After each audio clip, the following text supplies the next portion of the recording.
اعوذ باللہ من الشیطان الرجیم، بسم اللہ الرحمن الرحیم۔ شروع کرتا ہوں اللہ کے نام سے جو بڑا مہربان نہایت رحم کرنے والا ہے۔ آپ دیکھ رہے ہیں Shiraz T V YouTube channel. اگر آپ شراز ٹی وی چینل پر نئے ہیں تو ہمارے شراز ٹی وی چینل کو سبسکرائب کر لیں اور بیل آئیکن کی نوٹیفیکیشن کو آن کر لیں تاکہ ہماری ہر نئے آنے والی ویڈیو سب سے پہلے آپ تک پہنچ سکے۔ تو آج کا ہمارا موضوع ہے یہودیوں نے بھی کلمہ شہادت پڑھ لیا۔ حضرت علی بنت ابی طالب کی زر کھو گئی۔ آپ نے وہ زر ایک یہودی کے پاس دیکھی۔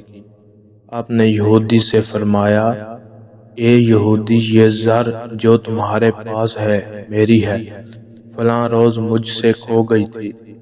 یہودی کہنے لگا، میرے قبضے میں موجود زر کے بارے میں آپ کیسی بات کر رہے ہیں؟ اگر آپ میری زر پر اپنا دعویٰ کرتے ہیں تو اب یہی ایک چارہ ہے کہ میرے اور آپ کے درمیان مسلمانوں کا قاضی فیصلہ کرے۔ چنانچہ حضرت علی اور وہ یہودی دونوں فیصلے کے لیے قاضی شریع کی عدالت میں پہنچے۔ جب قاضی شریع کی نگاہ امیر المؤمنین پر پڑی تو وہ اپنی مجلس سے اٹھ کھڑے ہوئے۔ حضرت علی بنت ابی طالب نے فرمایا، بیٹھے رہیں۔ قاضی شریع بیٹھ گئے۔ پھر فرمایا، میری زر کھو گئی تھی، میں نے اسے اس یہودی کے پاس دیکھا ہے۔ قاضی شریع نے یہودی سے پوچھا، تمہیں کچھ کہنا ہے؟ یہودی نے کہا، میری زر میرے قبضے میں ہے اور میری ملکیت ہے۔ قاضی شریع نے زر دیکھی اور یوں گویا ہوئے کہا، اللہ کی قسم، اے امیر المؤمنین، آپ کا دعویٰ بالکل سچا ہے، یہ آپ کی ہی زر ہے، لیکن قانون کے مطابق آپ کے لیے گواہ پیش کرنا واجب ہے۔ حضرت علی رضی اللہ تعالی عنہ نے بطور گواہ اپنے غلام کو پیش کیا۔ اس نے آپ کے حق میں گواہی دی۔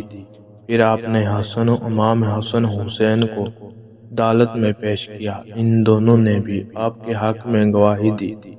قاضی شریع نے کہا، آپ کے غلام کی گواہی تو میں قبول کر لیتا ہوں، لیکن ایک گواہ مزید درکار ہے، اور آپ نے دونوں ساجزادوں میں سے کسی کی گواہی قبول نہیں کر سکتا۔ پھر حضرت علی نے کہا، قسم اللہ کی، میں نے عمر بن خطاب کو رسول اکرم صلی اللہ علیہ وآلہ وسلم کی یہ حدیث بیان کرتے ہوئے سنا ہے، امام حسن حسین نوجوان اہل جنت کے سردار ہیں۔ قاضی شریع نے کہا، اللہ کی قسم، یہ بالکل سچ ہے اور حق ہے۔ حضرت علی نے فرمایا، پھر آپ کو نوجوانوں اہل جنت کے سرداروں کی گواہی کیوں قبول نہیں کریں گے؟ قاضی شریع نے کہا، یہ دونوں آپ کے ساجزادے ہیں، باپ کے حق میں بیٹے کی گواہی قبول نہیں۔ یہ کہہ کر قاضی شریع نے حضرت علی کے خلاف یہودی کے حق میں فیصلہ سنا دیا اور زر یہودی کے حوالے کر دی۔ یہودی نے عجیب سے کہا، مسلمانوں کے امیر، مجھے اپنے قاضی کی عدالت میں لایا اور قاضی نے اس کے خلاف میرے حق میں فیصلہ فرمایا اور امیر المؤمنین نے اس کا فیصلہ بلا چوک چراغ قبول بھی کر لیا۔ پھر یہودی نے امیر المؤمنین علی بنت ابی طالب کی طرف نگاہ اٹھائی اور کہنے لگا، امیر المؤمنین، آپ کا دعویٰ بالکل سچا ہے، زر یقیناً آپ کی ہی ہے، آپ سے گر گئی تھی تو میں نے اسے اٹھا لیا، لہٰذا یہ آپ کی ملکیت ہے، آپ لے لیں۔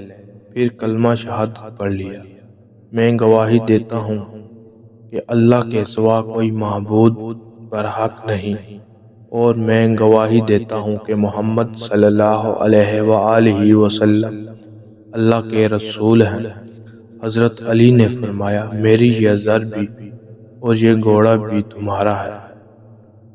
تو کیسی لگی ہماری ویڈیو کمنٹس کر کے لازمی بتائیں، اور ویڈیو کے آخر میں آپ سے گزارش ہے، اگر آپ نے ہمارا اسلامک یوٹیوب چینل ابھی تک بھی سبسکرائب نہیں کیا تو سبسکرائب کر لیں تاکہ ہماری اسلامی ہر ویڈیو آپ تک پہنچ سکے۔ شکریہ، تو ملتے ہیں نیکسٹ ویڈیو میں۔